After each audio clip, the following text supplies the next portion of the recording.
یہ آخری اب میں لے رہا ہوں۔ کہتے ہیں کہ حضرت عمر نے حضور کے آخری دور میں جب آپ نے وصیت کے لیے قلم دوات مانگا تو یہ کہہ کر انکار کر دیا تھا کہ آپ کی صحت بہتر نہیں ہے۔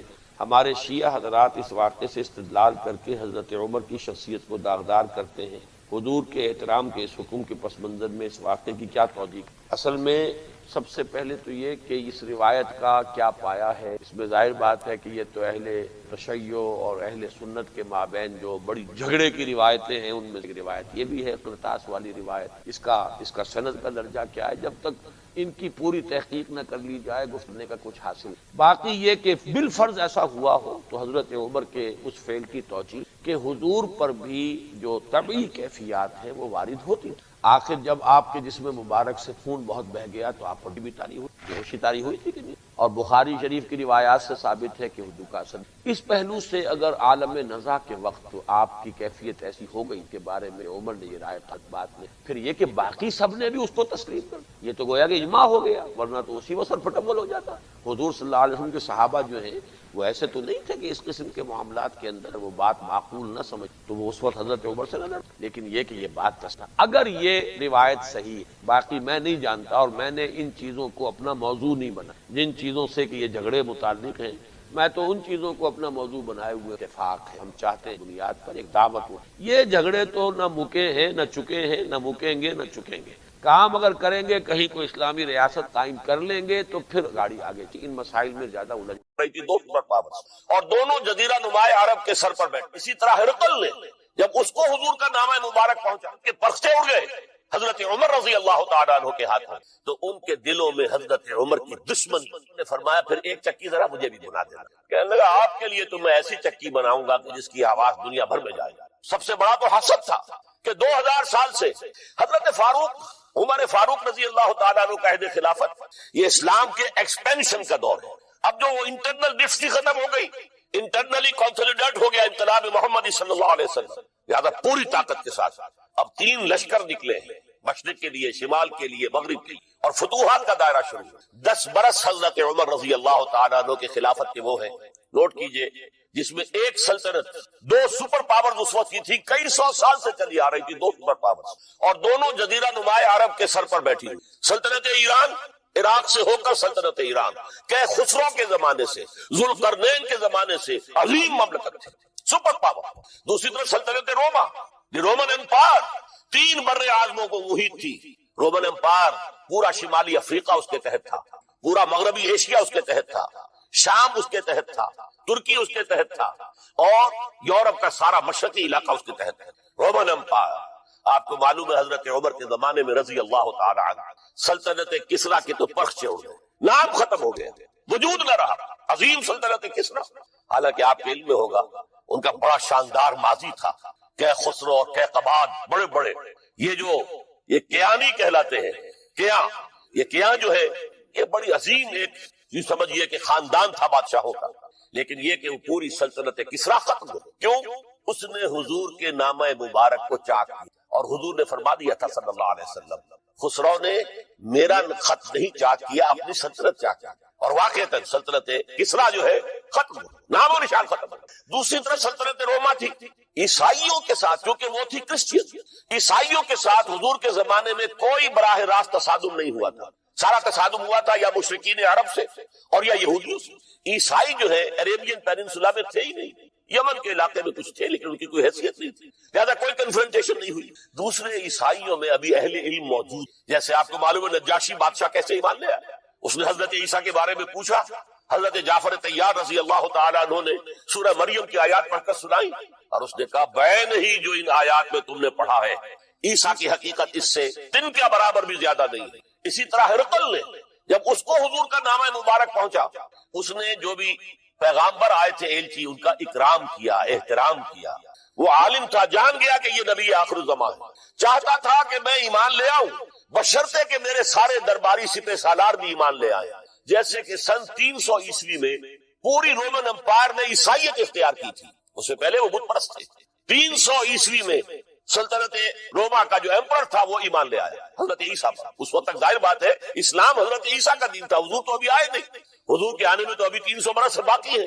وہ عیسائی ہو گیا، پوری مملکت عیسائی ہو گئی، تو وہ نظام جو تھا حکومت کا برقرار رہا، انٹیکٹ رہا۔ ہرقل یہ چاہتا تھا کہ اسی طرح میری پوری سلطنت ایمان لے آئے تو میری حکومت برقرار رہے، لیکن یہ کہ اس کے جو درباری تھے اور اس کے بڑے بڑے جو سپہ سالار اور جرنیل تھے انہوں نے ریجیکٹ کر دیا، اور یہ بادشاہت کی بیڑی اس کے پاؤں میں پڑی رہ گئی، ایمان تو نہیں لایا لیکن پہچان گیا تھا حضور کو صلی اللہ علیہ وسلم۔ اور اس سلطنت روما سے پھر آپ کو معلوم ہونا چاہیے کہ مسلمانوں نے اس کی 3 ٹانگوں میں سے 2 ٹانگیں توڑ دی، پورے شمالی افریقہ سے نکال باہر کیا، پورے مغربی ایشیا سے، یہ شام اور ترکی کا علاقہ اناطولیہ نکال دیا، اور اس کی سلطنت محدود رہ گئی یورپ کے اندر۔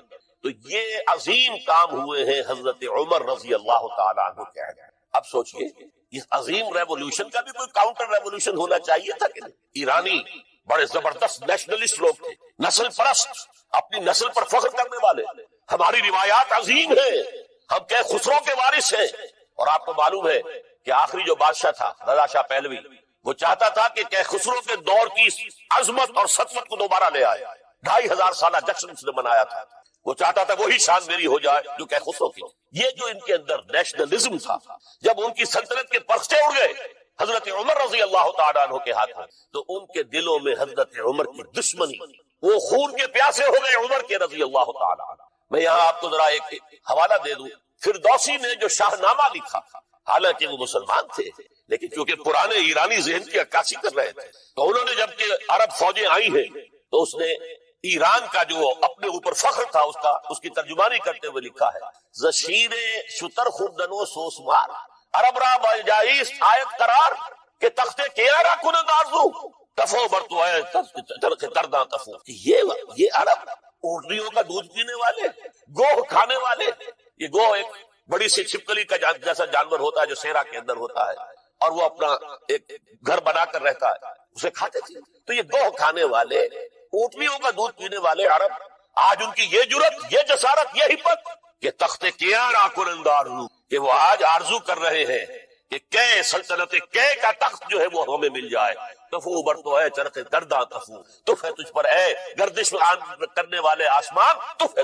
لہذا اب کاؤنٹر ریولوشنری موومنٹس آئی ہے، حضرت عمر کی شہادت اس کا نتیجہ۔ ہرمزان ایک جرنیل تھا اور اس کے جنگی جرائم اتنے شدید تھے ایرانی کے کہ واجب القتل، وہ گرفتار ہو کر حضرت عمر کے سامنے پیش کیا گیا۔ حضرت عمر نے فرمایا یہ واجب القتل ہے، اس کی گردن اڑا دی جائے۔ اس کی چالاکی دیکھیے، اس نے کہا امیر المومنین، اے مسلمانوں کے امیر عمر رضی اللہ تعالی عنہ، مجھے ذرا پانی دے۔ حضرت عمر نے فرمایا پانی لا دو، ایک کٹورے میں پانی دے دیا گیا۔ پھر کہا دیکھیے امیر المومنین، مجھے ضمانت دیجئے کہ جب تک میں یہ پانی پی نہ لوں مجھے قتل نہیں کرے گا۔ فرمایا ہاں ہاں تم پانی پی، جب تک یہ پانی تم نہیں پیو گے ہم قتل نہیں۔ اس نے وہ کٹورا پھینک دیا، نہ اب میں یہ پانی پی سکتا ہوں نہ آپ مجھے قتل کر سکتے، کیونکہ آپ کا ہے کہ جب تک میں یہ پانی نہیں پیوں گا آپ مجھے قتل نہیں کرے گا۔ اس ہیلے سے جان بچا گیا۔ پھر اس شخص نے ابو لولو فیروز، ایک غلام تھا، اسے اس کام کے لیے تھے، حضرت مغیرہ ابن شعبہ کا غلام تھا وہ، اور حضرت مغیرہ نے اس سے روزانہ کی ایک اجرت کہ تم کام کرو، مجھے صرف 7 آنے روزانہ دے دیا کرو۔ اس نے آ کر حضرت عمر سے کہا کہ میرا جو آقا ہے مغیرہ ابن شعبہ، یہ مجھ سے بہت زیادہ طلب کرتا ہے۔ حضرت عمر نے پوچھا کیا دیتے ہو؟ 7 آنے۔ تم کرتے کیا ہو؟ کہ میں نجار بھی ہوں، میں لوہار بھی ہوں، میں یہ کام کرتا ہوں۔ فرمایا اتنے پیشوں کا جاننے والا اس کے لیے یہ روزانہ کا ٹیکس یہ زیادہ نہیں، یہ تمہیں دینا چاہیے۔ اس نے کہا میں چکیاں بھی بناتا ہوں۔ حضرت عمر نے فرمایا پھر ایک چکی ذرا مجھے بھی بنا دینا۔ کہنے لگا آپ کے لیے تو میں ایسی چکی بناؤں گا کہ جس کی آواز دنیا بھر میں جائے گا۔ وہ شخص ہے، اور ہرمزان کی سازش کے تحت وہ ایرانی جسے بعد میں ایرانیوں نے کیا کہا، جس نے قتل کیا حضرت عمر فاروق کو، حضرت ابو لولو فیروز، آج بھی ایران میں اس کی قبر کی تصویریں بکتی ہیں تعداد کے اندر۔ حضرت ابو لولو فیروز وہ آیا ہے مسجد نبوی اور آ کر اس نے جبکہ حضرت عمر رضی اللہ تعالیٰ عنہ امامت فرما رہے ہیں حملہ کیا، 5-6 وار خنجر کے۔ حضرت عمر رضی اللہ تعالیٰ شدید مجروح ہو گئے۔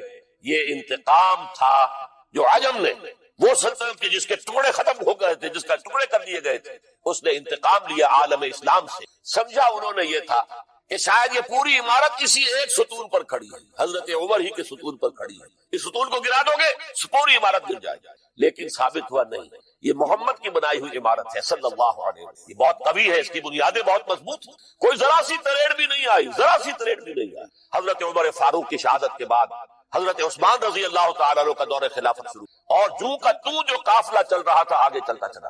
حضرت عثمان رضی اللہ تعالیٰ عنہ کے بارے میں بہت قیل و قال ہے، ان پر تنقیدیں بھی کی، اپنوں نے بھی کی ہیں، دشمنوں نے بھی، لیکن بات جان لیجئے یہ تاثر غلط ہے کہ ان کے پورے دور خلافت کے اندر فتنہ رہا یا ہنگامہ رہا، قطعاً غلط۔ 10 برس خلفائے راشدین میں طویل ترین دور خلافت حضرت عثمان کا ہے رضی اللہ تعالیٰ عنہ۔ 12 برس حضرت ابو بکر کے تو 2.25 برس تھے، حضرت عمر کے 10 برس تھے، ان کا 12 برس، اور 12 میں سے 10 سال ایسے تھے بعین ہی جیسے حضرت عمر کے 10 سال۔ امن و امان ہے، سکون ہے، چین ہے، اور قافلہ اسلام بڑھ رہا ہے، فتوحات کا دائرہ بڑھتا چلا جا رہا ہے، فتوحات سیلاب کے مانند آگے بڑھ رہی ہے۔ تھمتا نہ تھا کسی سے سیل رواں ہمارا یہ سیل رواں کوئی روکنے والی کوئی طاقت دنیا میں رہی نہیں تھی۔ کسرا ختم، سلطنت ایران ختم، اور دوسری سپر پاور سلطنت روما، اس کی 3 میں سے 2 ٹانگیں توڑ دی گئی، 1 رہ گئی۔ اب کون تھا؟ خارج میں کوئی طاقت نہیں تھی جو اسلام کے اس سیلاب کو اور پوری نوع انسانی پر اتمام حجت اور اللہ کے دین کو پہنچانے کے راستے میں رکاوٹ بن سکتی۔ اب ایک فتنہ اٹھا، دیکھیے حضور کی کنفرنٹریشن 3 مذاہب سے ہوئی تھی۔ ایک مذہب مشرکین کا، شرک کا قلع قمع کر دیا گیا جزیرہ نما عرب سے، ختم۔ انہوں نے کاؤنٹر ریولوشنری موومنٹس اٹھائیں، حضرت ابو بکر کے زمانے میں ان کو کرش کر دیا حضرت ابو بکر صدیق رضی اللہ تعالیٰ عنہ، چاہے ہزاروں صحابہ شہید ہوئے۔ اس کے بعد دوسری طاقت کون سی تھی؟ مذہبی، یہودی۔ یہود کے 3 قبیلے مدینے میں آباد تھے، بنو قینقاع، بنو قریظہ، بنو نذیر۔ 2 کو مدینے سے نکال دیا گیا ان کی بدعہدی کی وجہ سے، حالانکہ حضور نے مدینہ تشریف لاتے ہی ان سے معاہدے کر دیے تھے۔ ان کا میثاق مدینہ یہ در حقیقت ایک پیکٹ تھا، جوائنٹ ڈیفنس آف مدینہ کا۔ مدینے پر اگر کوئی حملہ کرے گا، اور ظاہر بات ہے یہ کہ امکان تھا کہ مکے والے آ کر حملہ کریں، مشرکین مکہ، لیکن مدینے کا ہم تحفظ کریں گے مل کر، مسلمان اور یہود۔ لیکن انہوں نے ہر موقع پر وعدہ خلاف، پہلے بنو قینقاع نکالے گئے، پھر بنو نذیر نکالے گئے، غزوہ احزاب کے موقع پر بدترین جو ہے بدعہدی بنو قریظہ نے، اور ان کو بڑی سخت سزا دی گئی، کیونکہ انہوں نے خود کہا تھا کہ ہمارا فیصلہ سعد ابن معاذ رضی اللہ تعالی عنہ جو فیصلہ کر دیں گے وہ ہمارے حلیف ہے، جو فیصلہ کر دیں گے ہمیں قبول ہوگا۔ اور حضرت سعد نے تورات کے حکم کے مطابق فیصلہ کیا کہ ان کے جتنے جوان ہیں وہ قتل کر دیے۔ بڑی سخت سزا تھی کہ جو دی گئی ہے، اس میں کوئی شک نہیں۔ پھر ان کا اڈا تھا بہت بڑا خیبر میں، وہ نکال دیا گیا، وہاں سے انہیں نکالا گیا، اس کے اوپر مسلمانوں نے قبضہ کیا۔ جیسا کہ میں نے عرض کیا، عیسائیوں سے کوئی کنفرنٹیشن نہیں ہوئی، لیکن ان 2 کے ساتھ ایک مشرکین عرب کا خاتمہ ہوا اور ایک جزیرہ نما عرب سے یہودیوں کا خاتمہ۔ لہذا ان کے اندر جلن تھی، انتقام کی آگ تھی۔ سب سے بڑا تو حسد تھا کہ 2000 سال سے نبوت اور رسالت ہمارے پاس تھی، موسیٰ سے لے کر عیسیٰ تک علیہ الصلوۃ والسلام۔ 1400 برس ہماری تاریخ کے وہ ہے کہ کوئی ایک لمحہ بھی نہیں تھا کہ کوئی نبی موجود نہ ہو۔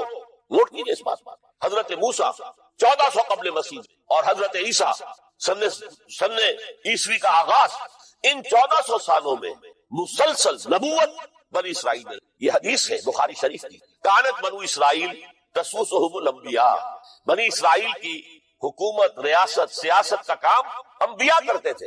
اذا ہلک نبی خلفہ نبی، جب بھی نبی کا انتقال ہوتا تھا ان کا خلیفہ دوسرا نبی ہوتا تھا۔ یہ چین ٹوٹی نہیں۔ 1400 برس آپ کو معلوم ہے حضرت داؤد بادشاہ بھی ہے، خلیفہ بھی ہے، نبی بھی ہے، ان کے بیٹے حضرت سلیمان بادشاہ بھی ہے، نبی بھی ہے، خلیفہ بھی ہے۔ اسی طریقے سے یہ سلسلہ چلتا رہا۔ تورات انہیں دی گئی، انجیل انہیں دی گئی، زبور انہیں دی گئی، بے شمار صحیفے اور دوسرے چھوٹے نبیوں کو دیے گئے، لیکن پھر اللہ تعالیٰ نے نبی آخر الزماں کی حیثیت سے محمد الرسول اللہ کو چن لیا، جو اسرائیلی نہیں تھے، جو اسماعیلی تھے، حضرت ابراہیم کے بڑے صاحبزادے حضرت اسماعیل علیہ السلام کی اولاد۔ اس پر انہیں سخت رنج، حالانکہ وہ پہچانتے تھے حضور کو، ان کی کتابوں میں جو نشانیاں لکھی تھی وہ پوری حضور پر جو ہے منطبق ہو رہی تھی۔ قرآن کہتا ہے یعرفونہ کما یعرفون ابناءہم، وہ ایسے پہچانتے ہیں محمد کو صلی اللہ علیہ وسلم جیسے کہ اپنے بیٹوں کو پہچانتے ہیں، لیکن انہوں نے نہیں مانا۔ بدترین دشمن، حسد کی آگ میں جلنے والے، اور آج تک وہی معاملہ ہے، ان کی نیچر تبدیل نہیں ہوئی۔ اب جو کچھ قیامت صغریٰ آنے والی ہے مڈل ایسٹ میں، عراق پر حملے کے بعد جو کچھ ہوگا، اس سب کی سازش کس نے کی؟ یہود۔ یہ ساری اسرائیلی سازش۔ بہرحال یہ علیحدہ بات ہو جائے گی۔ اب انتقام یہودیوں کا آیا۔ یہودیوں کو یہ معلوم تھا ہم تعداد میں اتنے کم ہیں اور ڈسپرسڈ ہیں۔ سن 70 عیسوی میں ایک رومن جنرل ٹائٹس، اس نے حملہ کر کے یروشلم بیت المقدس کی اینٹ سے اینٹ بجائی، 1,33,000 یہودی ایک دن میں قتل کی، اور ان کا سیکنڈ ٹیمپل جو تھا، جو حضرت سلیمان نے بنایا تھا معبد، عبادت گاہ، ہم تو اسے مسجد کہیں گے، مسجد اقصی، لیکن انہوں نے اسے کہا ہیکل، ٹیمپل۔ اس کو گرا دیا تھا نبوکڈنضر نے 587 عیسوی میں، دوبارہ انہوں نے بنایا، اسے ٹائٹس نے گرا دیا، وہ آج تک گرا پڑا ہوا ہے، آج تک صرف ایک دیوار اس کی سلامت ہے جسے وہ ویلنگ وال کہتے ہیں، وہاں جا کر ماتم کرتے ہیں، روتے ہیں، اور اس کو اس وقت سے نکال دیا گیا یہودیوں کو، نکل جاؤ فلسطین سے، بھاگ جاؤ یہاں سے، دفع ہو جاؤ، لہذا وہ ڈسپرس ہو گئے، کوئی یورپ چلے گئے، کوئی روس چلے گئے، کوئی ہندوستان چلے گئے، کوئی افریقہ کے ممالک میں چلے گئے، کچھ ایران میں آ گئے، یہ سب اس کو وہ کہتے ہیں ڈایاسپورا، ہمارا وہ دور جس میں ہم دنیا میں منتشر، جب پوری دنیا میں منتشر تھے تو ظاہر بات ہے کسی فوجی مہم کے ذریعے سے مسلمانوں سے انتقام لینا ممکن، لیکن انتقام لیا ایک ایسی سازش کے ذریعے سے، ایک ایسا فتنۃ الکبریٰ براہم جو ہے برپا کیا ہے، جس کا کہ میں ابھی آپ سے اندازہ کرتا ہوں، جس کے نتیجے میں حضرت عثمان رضی اللہ تعالیٰ عنہ شہید ہوئے۔ اس کو یوں سمجھیے کہ حضور کے دور میں جن لوگوں نے شہادتیں پیش کی، انہوں نے اسلام کو قائم کرنے کے لیے شہادتیں، اب دور خلافت راشدہ میں جو شہادتیں پیش کی گئی وہ اسلام کو قائم رکھنے کے لیے، جو عمارت بن گئی ہے اب گرنے نہ پائے، اسے دشمن گرا نہ دے، اس ڈیفنس کے اندر، اس تحفظ کے اندر جانے دیے، ہزاروں نے دی۔ حضرت عمر رضی اللہ تعالیٰ عنہ قائد خلافت ہے، کہ خسرو اور کہ قباد، بڑے بڑے یہ کیانی کہلاتے ہیں، یہ کیاں جو ہے یہ بڑی عظیم ایک یوں سمجھیے کہ خاندان تھا بادشاہوں کا، لیکن یہ کہ وہ پوری سلطنت کسریٰ ختم ہو گئی، کیوں؟ اس نے حضور کے نامہ مبارک کو چاک کیا، اور حضور نے فرما دیا تھا صلی اللہ علیہ وسلم، خسرو نے میرا خط نہیں چاک کیا، اپنی سلطنت چاک کیا، اور واقعتاً سلطنت کسریٰ جو ہے ختم ہو، نام و نشان ختم ہو۔ دوسری طرف سلطنت روما تھی، عیسائیوں کے ساتھ، چونکہ وہ تھی کرسچین، عیسائیوں کے ساتھ حضور کے زمانے میں کوئی براہ راست تصادم نہیں ہوا تھا، سارا تصادم ہوا تھا یا مشرکین عرب سے اور یا یہودیوں سے۔ عیسائی جو ہے عربین پیننسولا میں تھے ہی نہیں، یمن کے علاقے میں کچھ تھے لیکن ان کی کوئی حیثیت نہیں تھی، لہذا کوئی کنفرنٹیشن نہیں ہوئی۔ دوسرے عیسائیوں میں ابھی اہل علم موجود، جیسے آپ کو معلوم ہے نجاشی بادشاہ کیسے ایمان لے آیا، اس نے حضرت عیسیٰ کے بارے میں پوچھا، حضرت جعفر طیار رضی اللہ تعالیٰ عنہ نے سورہ مریم کی آیات پڑھ کر سنائی، اور اس نے کہا بین ہی جو ان آیات میں تم نے پڑھا ہے عیسیٰ کی حقیقت اس